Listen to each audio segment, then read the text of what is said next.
Hello. Hello.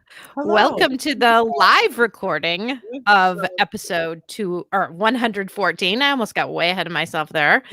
On the Always Andy's Mom podcast. So if you are listening now, you are getting a little taste of what will the podcast be for Thursday. So here's Gwen. Hi. Hello, Gwen. Hi, everyone. So hello, Gwen. We are here to talk about grieving through the holidays and what that looks like. Way back when I started doing this podcast, we had an episode on surviving the holidays with grief, but that was a long time ago.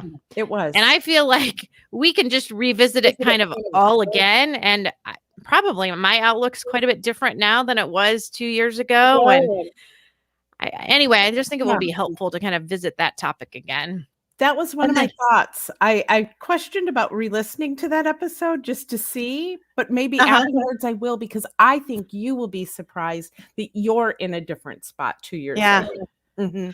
I think so too. And I thought about listening as well, but then because I didn't want to talk about something again. And then I thought, why would I not want to talk about the same thing again? If it's something that was helpful then. Right. Neither of us remember. I doubt the listeners do. They don't either. So maybe some of the new listeners that have like binge watched or binge listened to all of these episodes, maybe will remember. But anyway, there are a lot of longtime listeners that probably don't.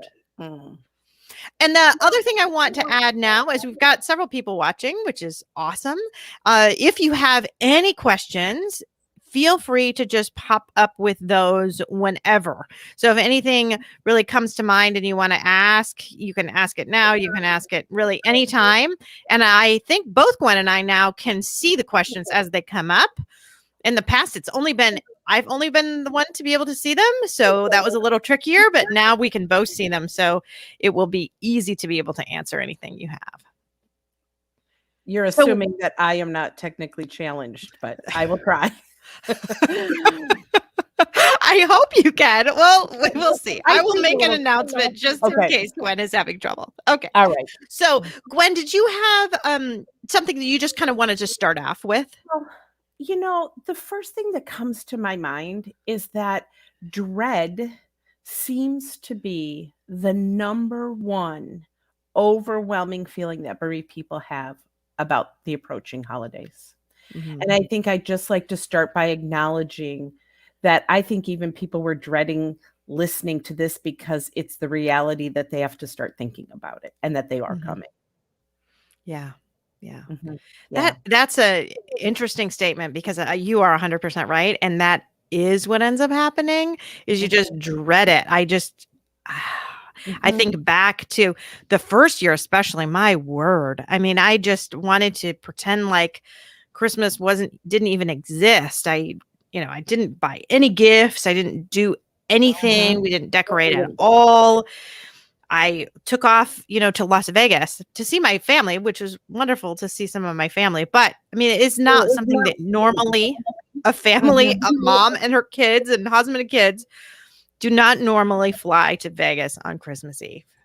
Right. And they kind of teased me in the support group that like, oh, you're going to Vegas. That's okay.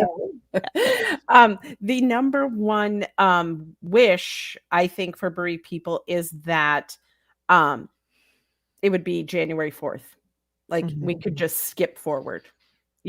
We don't usually want to fast forward, but I think with this season, people just want to be on the other side of it. So I think to acknowledge that for people, and just that they have that sense of just knowing it's coming. Yeah. And the thing is, as I've said this, in my 34 years of doing grief work, it comes sooner and sooner, meaning the season is so expanded now. Yeah, that it hit us long before Halloween this year, right? The decorations were out. I am shocked how many people that I follow on Instagram already have their complete tree up, everything decorated. Well, I was bad for Halloween this year. So just as a little aside, we had not handed out Halloween candy since Andy died. So the first years after Andy died. I just couldn't get myself to do it. We basically just hid in the basement with the lights turned off. We didn't do anything. And this year, we're going to talk about this a little bit later, about giving yourself permission to do what feels right at the time. So I know this is going to come up because I think it's super important. But on Halloween, so Halloween is coming up. I said to Peter, do you want to hand out candy? He said, I don't really know. Erica wasn't going to be on call, so he couldn't hand out candy. So it's just the two of us at home. And I'm trying to decide whether this is something I want to do or whether this is going to be too difficult for me. And I waited until the last second. And finally, so it's the afternoon of Halloween on Sunday. And I was like, okay, I think I can do this. I am going to hand out candy to the kids this year. I was just having a day where I felt like I could do it. So I go to the grocery store, the big Meyer grocery store is huge here in Michigan. And I walked to where the Halloween candy had been. All Christmas candy. No. The Halloween candy was gone on Halloween, and it was only Christmas candy. And I'm looking like, do I hand out candy canes for Halloween? I don't think so. So it took me, I think I had to go to 4 different stores before I found any place with any Halloween candy. But it was funny that it hadn't even passed Halloween. And all the Christmas candy was in them. So we had already switched to Christmas in October. Right. You just said so much there, though. I think, one of the key parts about handling the holidays is planning ahead and thinking of it. But the other part of that is being flexible, that if that moment comes and you can't follow through with the plan, that's okay too. So I think what you just did is you just left it open to see how you felt that day. And you obviously were committed to it once you said, I'm going to do this, to go to 4 stores to find. Right. Because I really had made that decision, and I was quite firm in it, because you are 100% right. Once I got to about the 3rd store and there was still nothing, I was like, maybe I shouldn't, maybe this is going to be bad. But I thought, no, I really am. I had made this decision and I want to go forward with it. So I ended up paying, I'm sure, way too much for candy. Right. But I love what you just said, because you said, maybe I shouldn't. And one of the things we always talk about is don't shit on yourself. For the holidays, my suggestion is that rather than the shoulds, think of the word want. What do I want? And that day you decided, I want to do this. We want to do this. And so we replace the word should with want. And if you don't want to do it, you do not have to. I hate to think that bereaved people are shitting on themselves so much this season that they're doing all these things that they think, that other people expect of them, and they don't really want to do them. So we have to replace that with an I want, what do we want? And that requires us to think ahead of time. Absolutely. I was going to say that too. And it is really important to sit down with your loved ones and have a really open, honest conversation as to what kinds of things I really do want for the holidays, and just respect what everyone wants in the family, and then try to come up with a plan that can include as many things as are possible, right? Because if some things, like, I'll talk about the compromise we made last year on the Christmas tree. So I still was having a very hard time with the idea of having a Christmas tree. Andy loved decorating the Christmas tree. We have so many personalized ornaments, all of this, right? And I just thought, Andy was the one he would be the one wanting to decorate and wanting to put up all the ornaments. It's just, it was him was wanting to do all the decorating. So it just still seemed so painful to me. But yet when we had a conversation as a family, it's something that Peter really wanted. He really wanted a Christmas tree. And I didn't want to not give him that. So what's funny is the first year we had nothing. The second year I had a little artificial tree up north, because we went up north actually for Christmas. And then last year we had a Christmas tree. So what we ended up doing, the guy that cut the boy's hair, still cuts Eric's hair, still cuts Peter's hair. Anyway, he sells Christmas trees at his barbershop, and his name is Andy.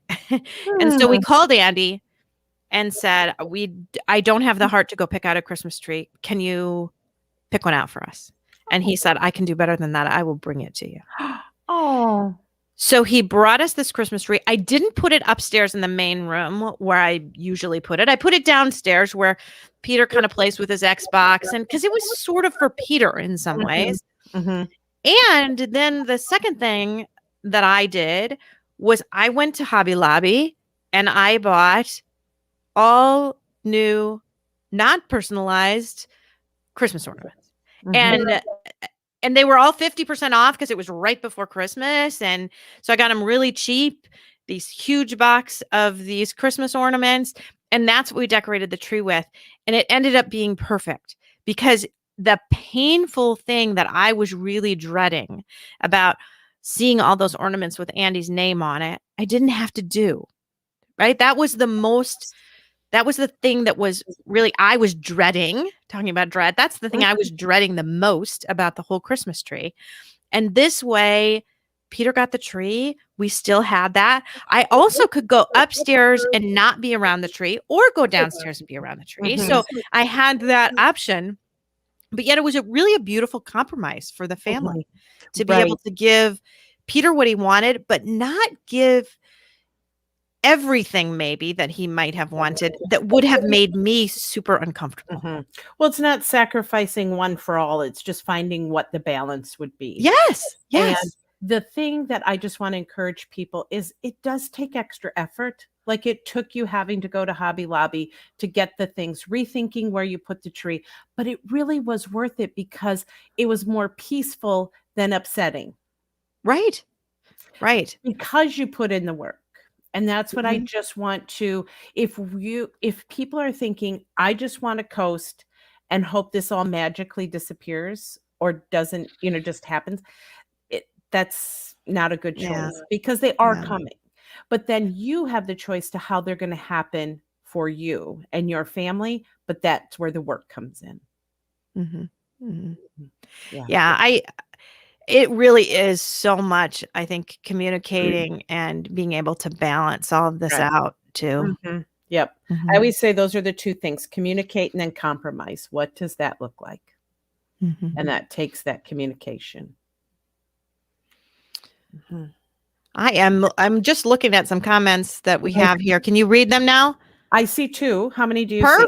Perfect. Yes, okay. I see two comments as well, so I think we're good. Okay. So one is Shirley just announcing she was watching, so hello to Shirley. But Aaron just sent a message. That's an amazing idea. As the first Christmas approaches, I don't have the heart to go through my Christmas decorations. Just getting new stuff will be easier because my other kids want me to decorate. That's exactly right. I think that was the perfect thing to do for me. And then I also got out some of the things. So the other thing that's a big tradition in our family is that every year they get me buildings for the little village, St. Nicholas Square village that you buy all those at Kohl's. And I have this expansive village now. And anyway, last year, and Andy's the one that puts that out every year. So, and I would always, we were talking about how it gets earlier and earlier and earlier.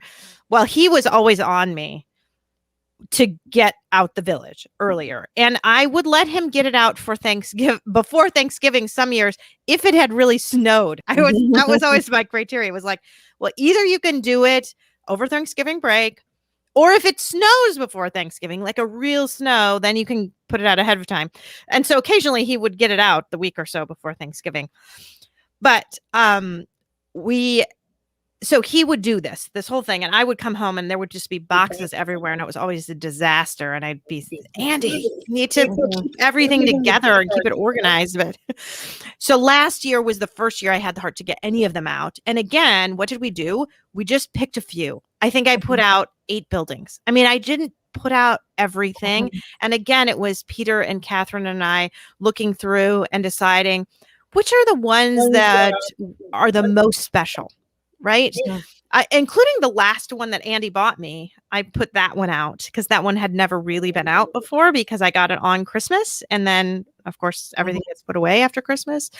So Anyway, that was another way that we kind of compromised, that we just, anyway, this year we will see, right? We will see what happens. We'll see if I put out the whole village, if all the ornaments come out. Honestly, we haven't really had a chance to talk about it too much yet. What I also like about what you said, and reminding those, and Erin mentioned about her other kids, is that they helped you. I think one of the things as moms sometimes is we get the pressure to do it all and make all those decisions ourselves. But I always tell people, ask the kids. I mean, ask them, what part do you want to see? And when you talked about just picking those 8 villages, you did that together and had their input, and that's really key. And to ask them, how do you want them to be remembered, and is this something that you would like to see? Yeah, I think you're right. I think that's good too, because we put pressure on ourselves as parents to make all of these decisions and to decide all this, but we are a family. We are a unit with all these different members, and they all do have different wants. And like, for example, that first year when I didn't want to do anything, nobody wanted to do anything. So that ended up being okay, because we kind of all decided we didn't want to do anything. I see a question here from Rachel that I'd like to address. It said, how to handle being at large family gatherings where everyone will be present except for the child who died. First extended family Thanksgiving, 16 months after the loss of our son.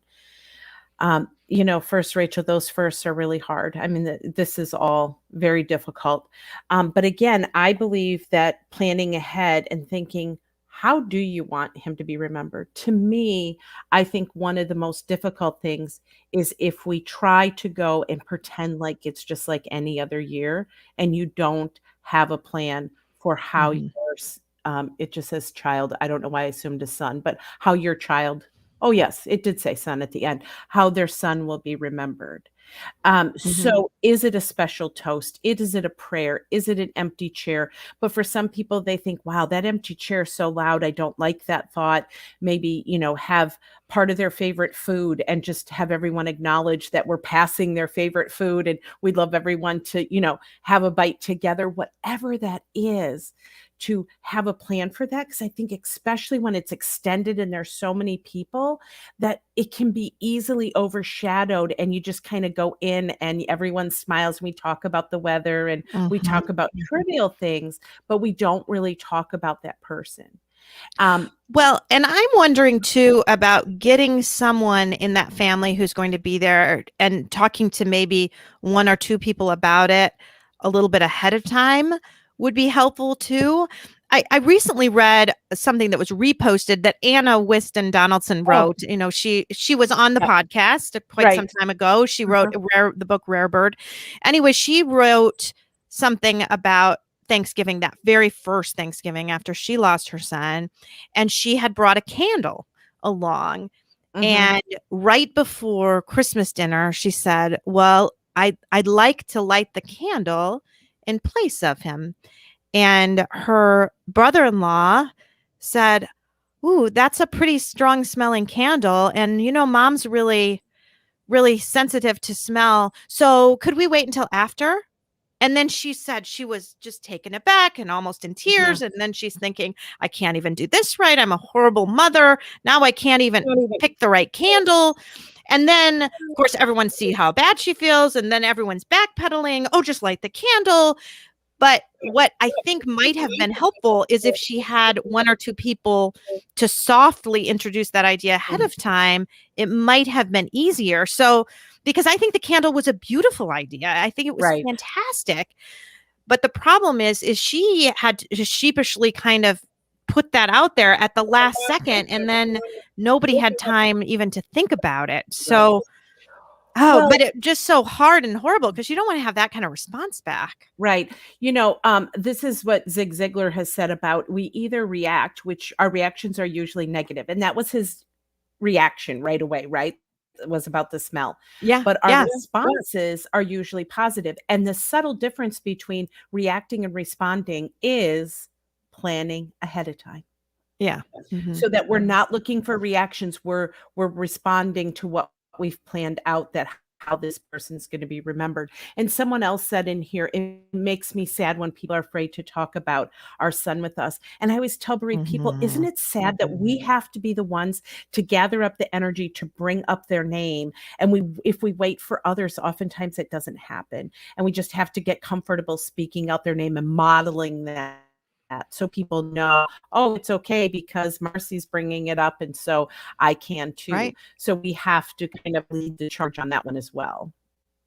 Yeah, I feel like I need to do that all the time. I know that Andy won't ever be talked about unless I bring it up first, which is so hard and so sad. And I do know that when we go to these family gatherings still now, it bothers me so much that when his name isn't even mentioned. And most of the time still his name is not even mentioned.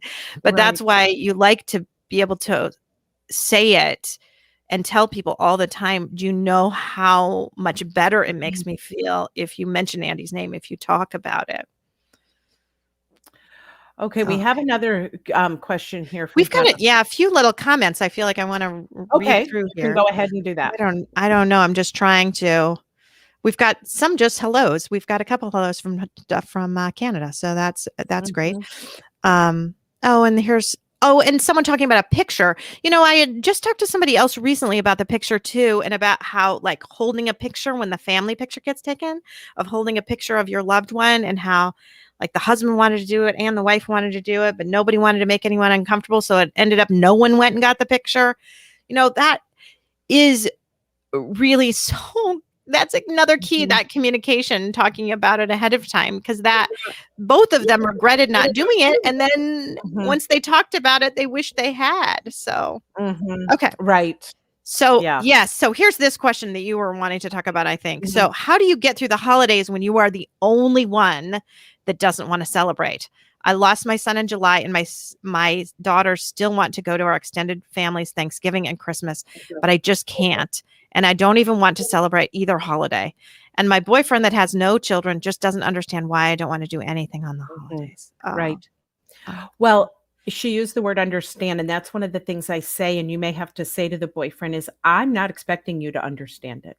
Because frankly, until you've walked in my shoes, you really can't.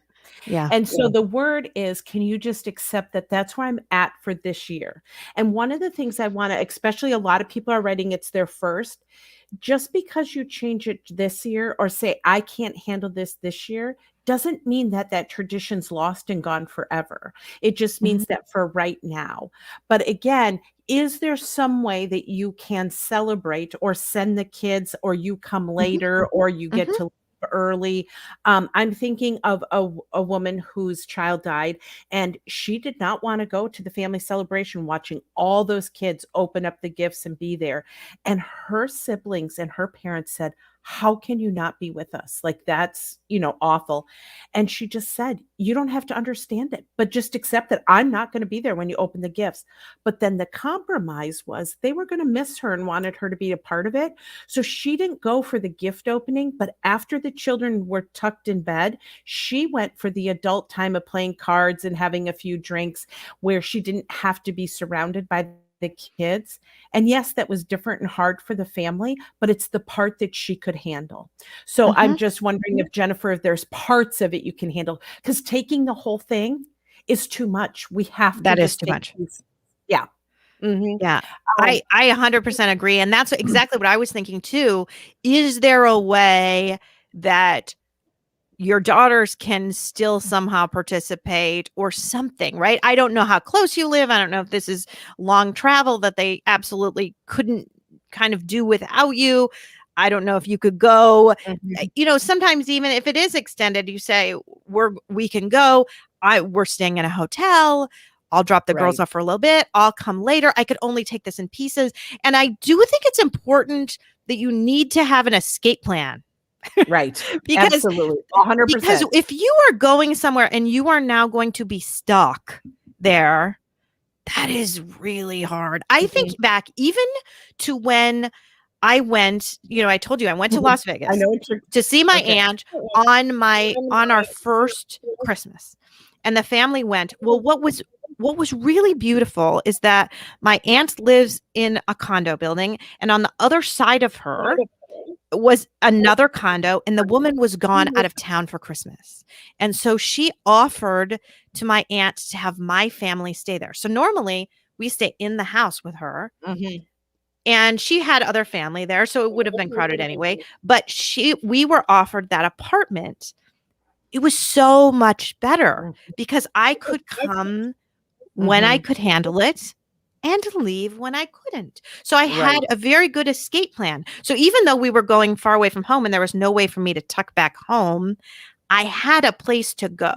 So even if it's like a hotel where you have a place where you can get away, I think it's important because when you pin yourself that you're now stuck there and you have to stay for the whole thing, that can be way too much of a commitment. And I don't know how old her daughters are either, but to be able to have kind of an open, honest conversation that I can't handle all of this right now. It's just impossible for me to do all of it. Let's compromise. And then if it is like a distance thing and you can maybe FaceTime for a little bit or do something, maybe that's all you can do that year. I was thinking is we can ask family to help us too. And if someone can take your daughters there and this year you stay back, and if they're okay with that, that might be what has to happen.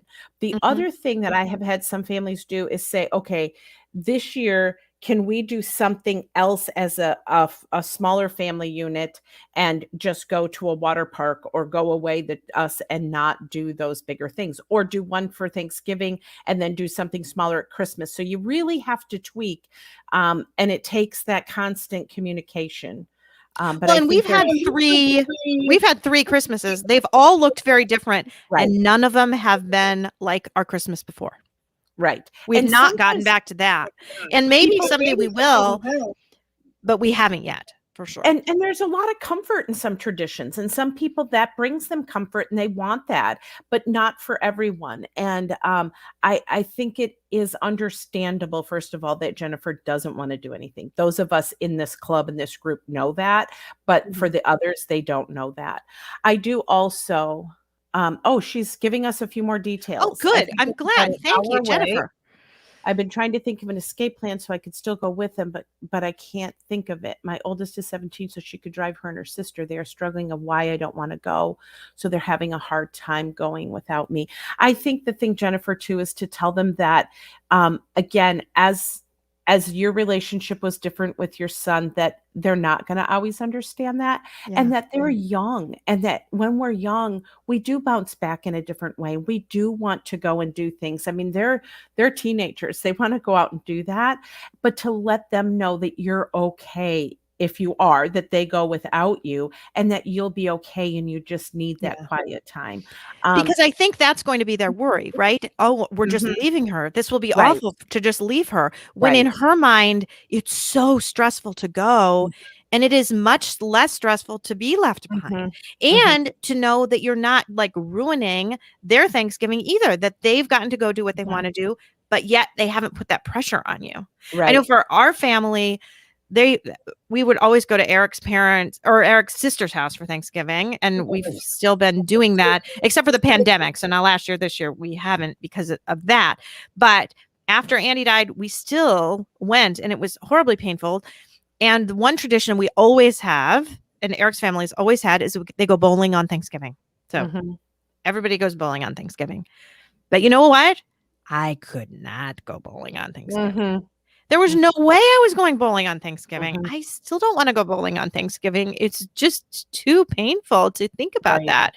So that was like, that's something you have to give me. And you have to be okay with the fact that I am just going to be alone here.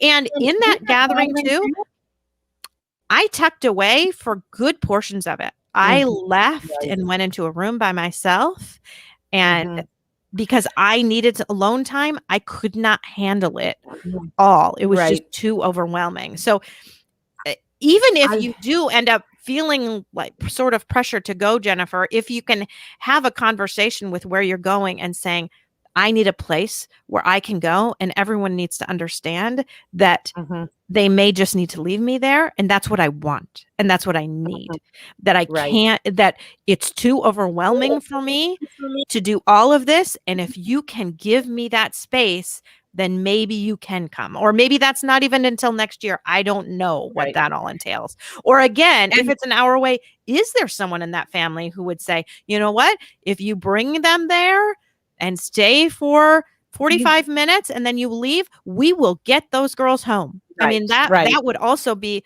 an amazing kind of thing. And then if it ends up not being as bad as you think, now you've got a little more flexibility. Maybe you stay an hour. If it's worse than you think, maybe you stay 10 minutes, but it gives you more flexibility. Well, and I think splitting them too and not having to do both and talking about which one might be better to do or not do. But the other thought that I had is if it's an hour away and you go, and when it gets to be too much for you, go see a movie. Just say, I'm going to take off for a little bit, leave you with your family. You know, you can stay with family. You can go and escape and just take a drive, or, you know, I don't know the climate where you live, but, you know, a walk in the park or something. But I do think there would be a compromise. And again, your children aren't going to understand, because what they truly want is they want mom to be, you know, mom and what they remember, and to okay, which of course you're not going to be okay, but they and they feel terrible about just leaving you there, thinking that that is just such a bad choice. Has the advantage of sitting them down and saying, I just listened to all these suggestions. Here's what was thrown out there. Let's discuss this. And what do you think? You'll be surprised. They might then go, oh, that one doesn't sound too bad, or that sounds like a good compromise for this year. You know, I want to go up. Dana said something that I want to address. She said, it's too hard for my husband to look at our son's pictures on the table or even mention his name. How do I compromise there? I hate not mentioning him, but it crushes my husband. I had a family that said the same thing, Dana. And what they did is she created some kind of photo books and scrapbooks. And it also had places for people to write memories. And they laid it out at the holiday season. So when people wanted to read it or open, they could open it and do that. But if it was too hard for some, they didn't have to. So that might be a suggestion. And I think to say, I know it crushes you to talk about it, but what is something that we can do that would honor him, kind of thing? Well, again, that's just that open communication that this is what I feel like I need, and I want to know what you feel like you need, and where can we land maybe softly in the middle. And it sounds like that's going to be really, really challenging, and it will be a hard conversation to have. But, you know, I mean, I can tell that you obviously care deeply about him, because you don't want to hurt him by mentioning those things. And I'm sure he feels the same way, that he feels terrible that he can't do something. So that's where it is. It's just so important to do. I just think back to all the conversations Eric and I have had to have over time, you know, things that are helpful to him that are just not helpful to me, and how we've had to talk about it. I think way back to the, you know, Eric really encouraging me to go back to work so fast, because it helped him. And he was just like, that's going to help. That's going to help. It's going to help. You know what? It didn't help. It was terrible for me. And then it does go to show how things are so different for different people. I go ahead.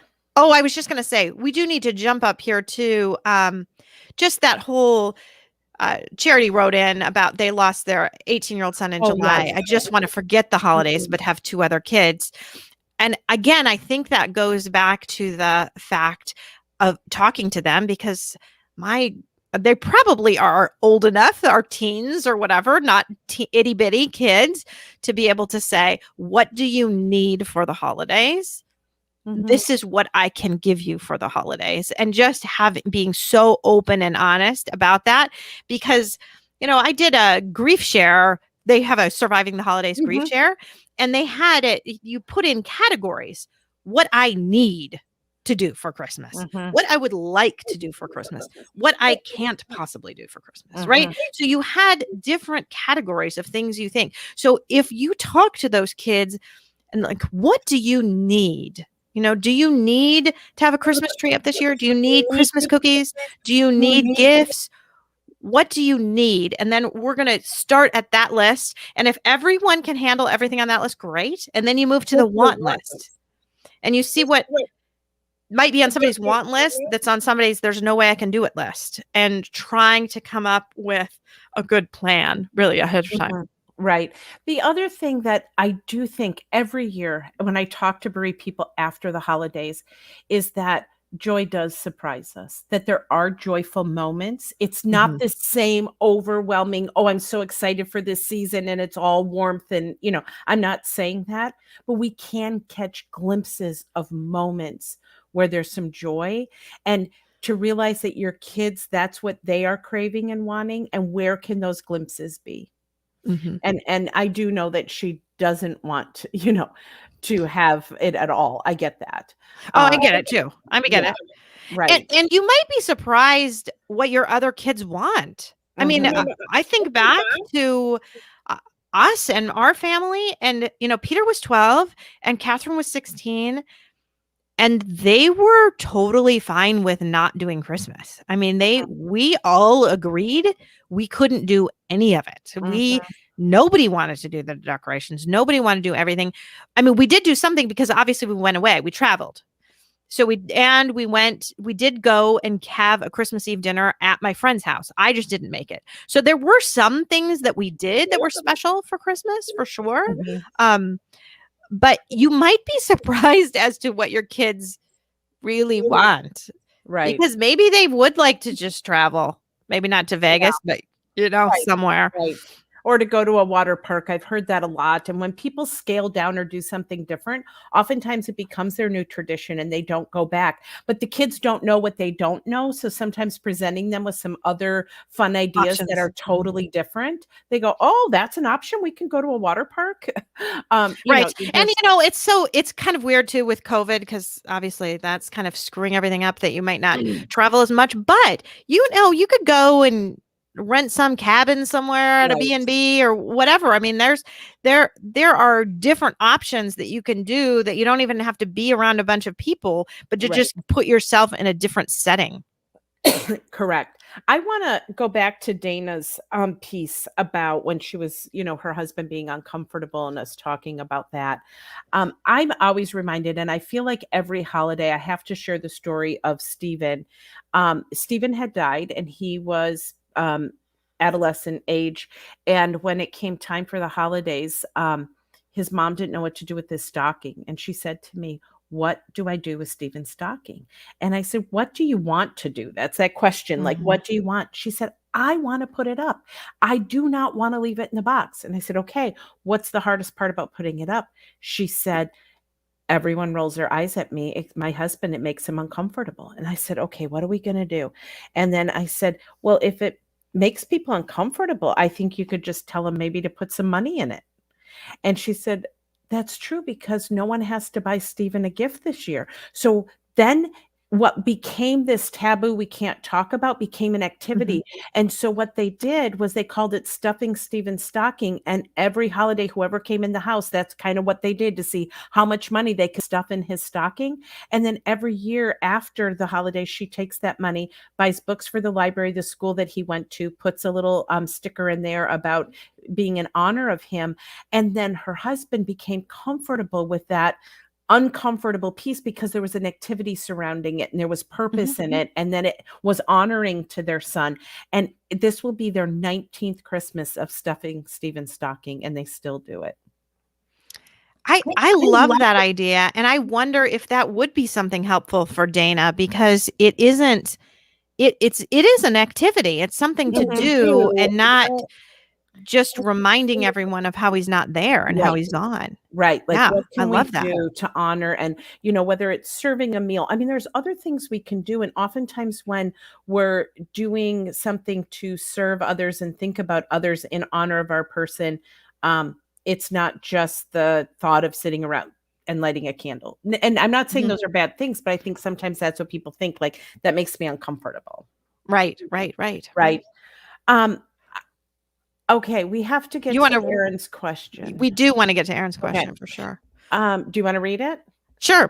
So, how do you deal with siblings that when you asked about Thanksgiving, the first since Emmy died, both say they're going to the other side of the family? I am really hurt and feel they are just abandoning me for our first big holiday.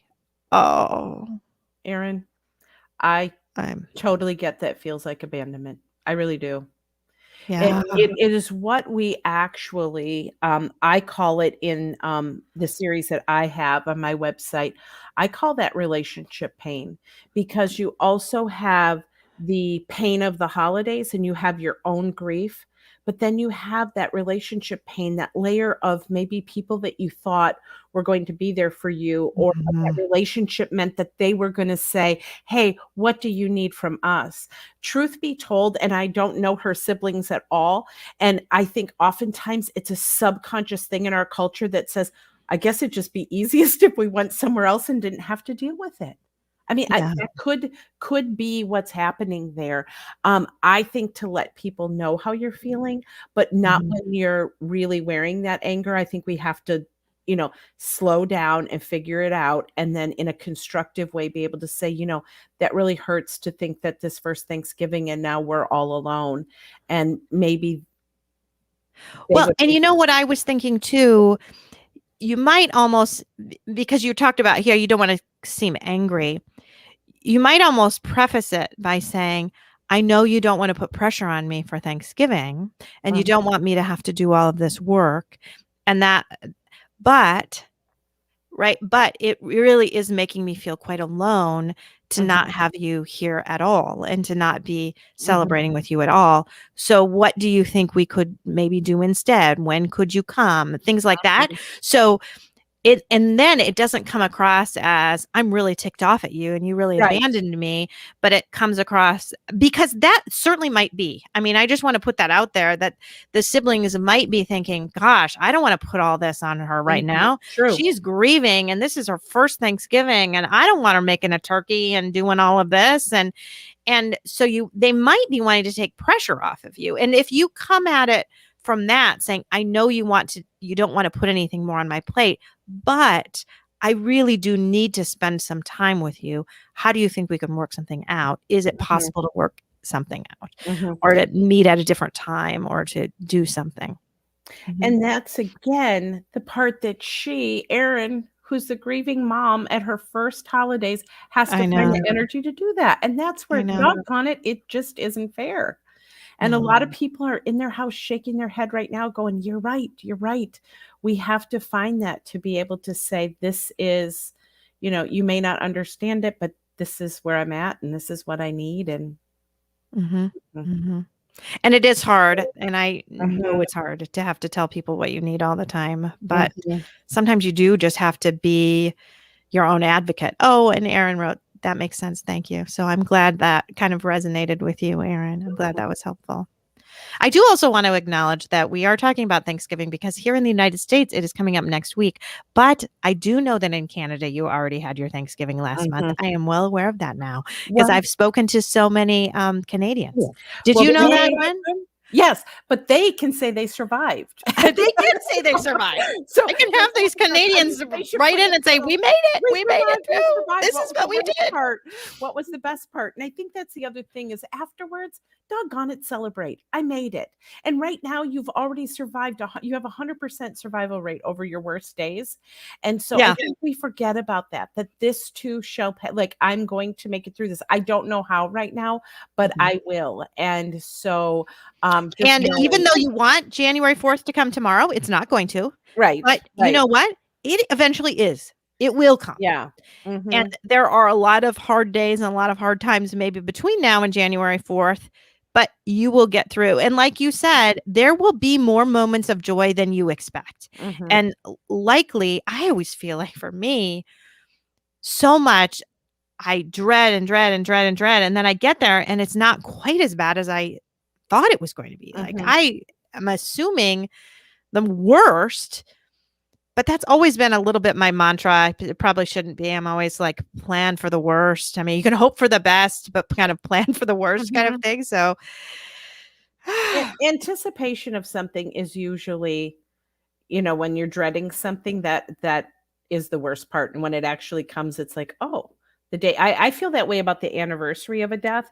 It's those Mhm. weeks leading up to it are far worse than the actual day itself, usually. Yeah. Mhm.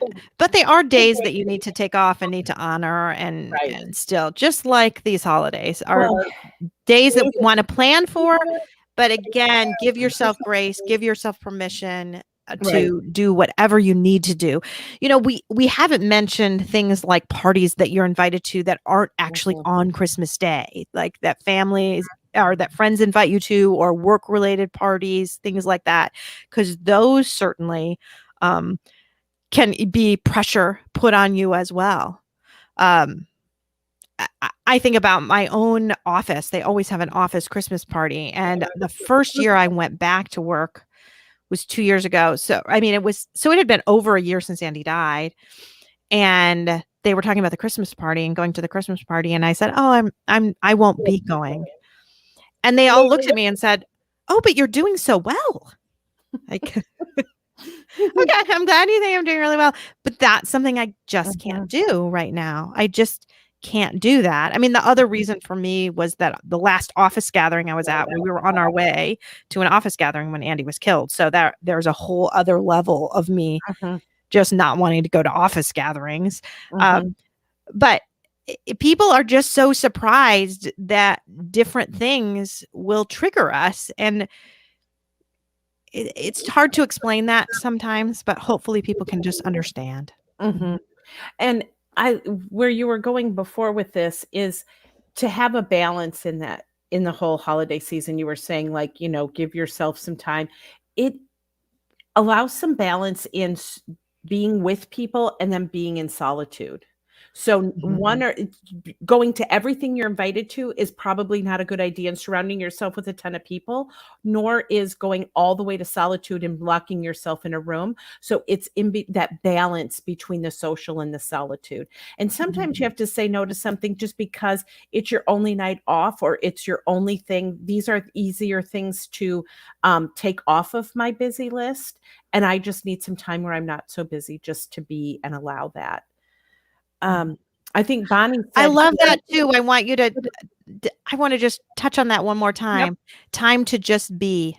And that is something that I've personally been working on recently, is as I've been talking to a pastor just about things and how things are hard, and how trust is such an issue for me, trusting in my future, trusting God, trusting everything. And he really advised me to take some time to just be. And when I take time to just be, I'm not worrying about what's happening tomorrow, or what's happening next week, or what's happening down the road. Then I can just be. And I have felt, since I've been really taking the time to just be, I've felt moments of contentment that I hadn't felt before. And it really is important to do that. So I love that. If it's to take a bath, or to sit and read a book, or what it is to do, if you can take some time to just be, that can help get those anxieties, you to be able to let loose of them a little bit as well. Right. And it helps with that planning ahead. I said that's the number one thing, is to stop and think. If you're so busy that you don't have time to stop and think, you're not going to have these creative ideas come to you, because you're not just allowing those thoughts. What could this look like? Whether you're mapping it out, a vision board, you're journaling about it, whatever it is, but you're allowing those thoughts to flow. But if you stay busy, those thoughts cannot flow. There won't be the creativity to come up with something for your family. That's true. That's a very, very good point.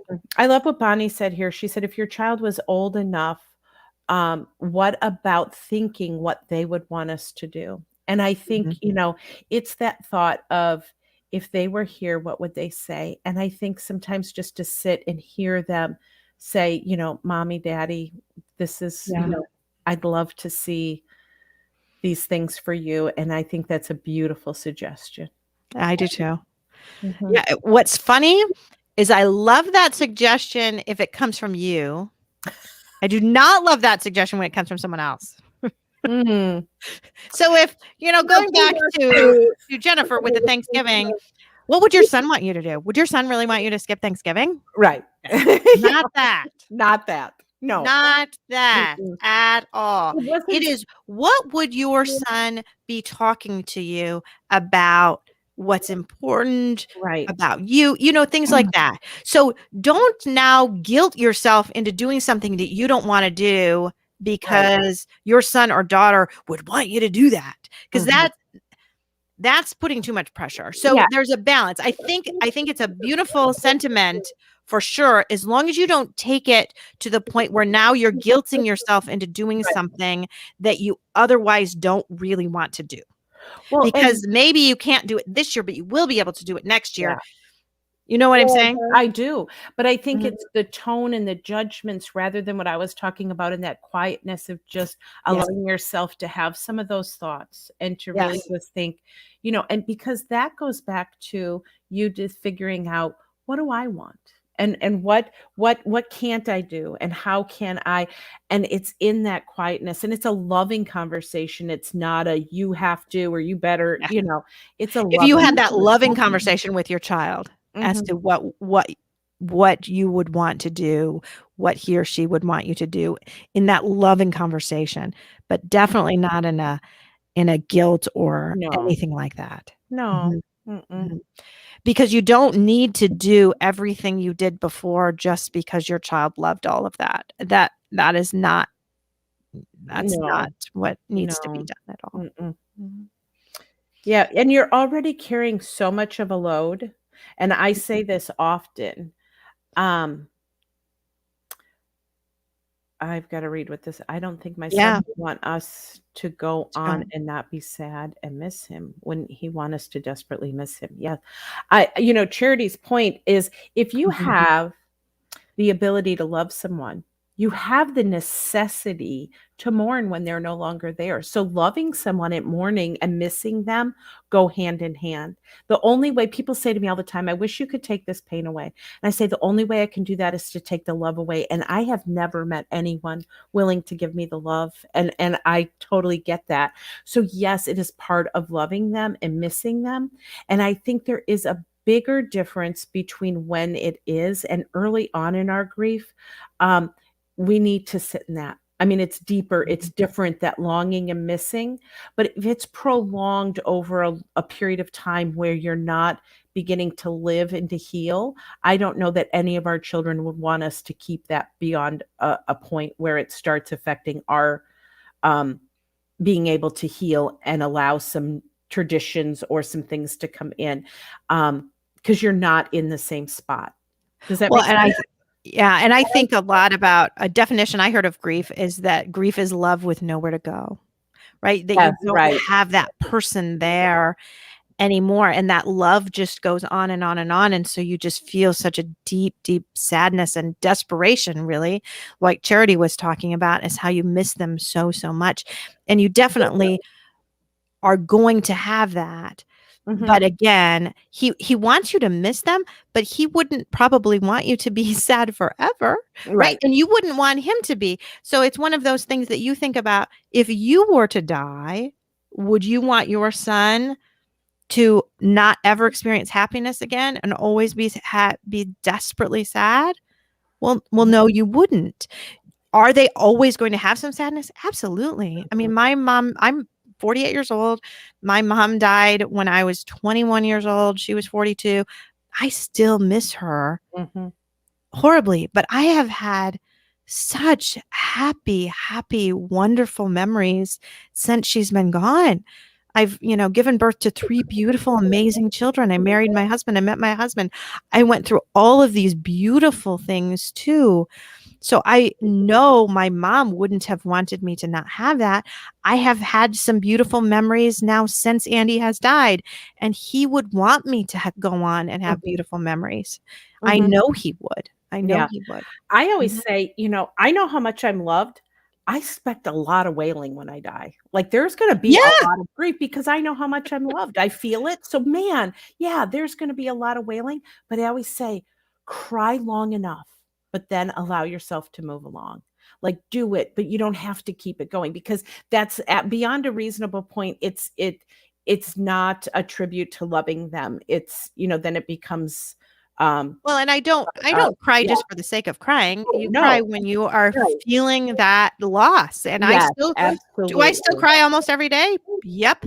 pretty much every day I cry. But that's okay. And that's part of me. And that is completely okay and completely fine. Let's take this episode. We've been on for almost an hour, Marcy, and you haven't cried. I don't know that I've been in an episode with you that you haven't cried. So even with something like that, and I'm not saying that you've forgotten about it. I'm not saying any of that. But you're in a different spot 3 years out.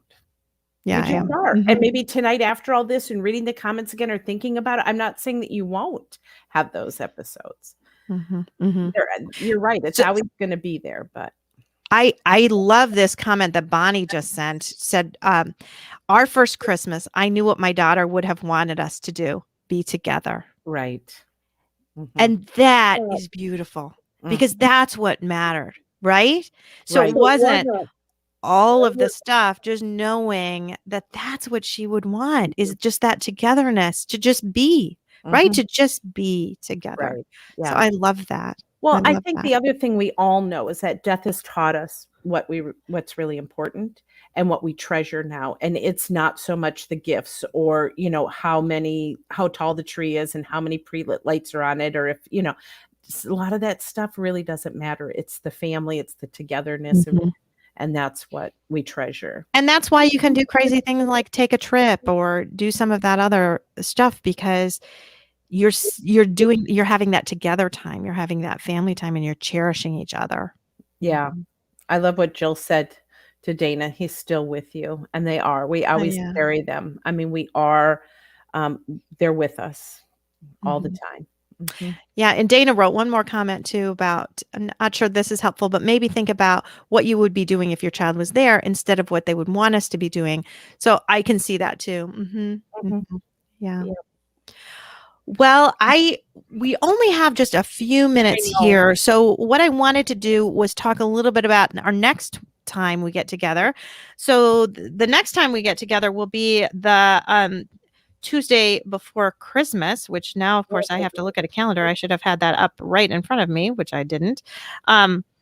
So December 21st, we're going to do this very same thing with Gwen at 8 p.m. And we'll be talking about kind of last minute stuff right before Christmas. So bring your emergency grieving your Christmas questions or something. You can do that. But the other thing that I have made kind of a tradition of these past 2 years that I've had the podcast is we shared stories of hope and beautiful stories at Christmas time that just give you a little hope for the future. And there have been amazing stories. If you want to listen to some of them, go back to those episodes that I've done at Christmas time the first 2 years, because they are beautiful and they're beautiful, inspiring stories. So I would love to have people email me, marcy@andysmom.com, some of those stories. Or if you want to even tell the story on the live stream, I can have up to 10 people that I can give invitations to pop on and tell their story. So if somebody has a fun or inspiring or any kind of story that they really would desperately like to tell, let me know ahead of time, because, or even during, honestly, I could invite somebody right now to be on if I wanted to. So we can share some of these stories while we answer kind of some of those emergency questions. So again, that's going to be December 21st. That's another Tuesday at 8 p.m. Eastern time. We've had somebody on from Scotland actually that wrote in, so I have no idea what time that is in Scotland, but welcome. Maybe you will be back as well. So I want to tell you that. And then after Christmas, the week after Christmas, we are going to have not Gwen this time. So we're giving Gwen a week off, but I'm going to be on with 3 of my favorite ladies, Stephanie, Chrissy, and Demetra. And they are all going to be on, and we are going to just do a post-Christmas wrap-up, just talking about how our Christmases went and everything. And again, we will be letting people kind of write in and ask some questions, and we'll talk about it. The beautiful thing with us is that Stephanie's 4 years out, I'm 3 years out, Chrissy's 2 years out, and Demetra is 1 year out. So we are all at a little bit different point in our grief, and I think that will be beautiful. And Demetra is watching right now, and she just said woohoo. So you can see her comment on there.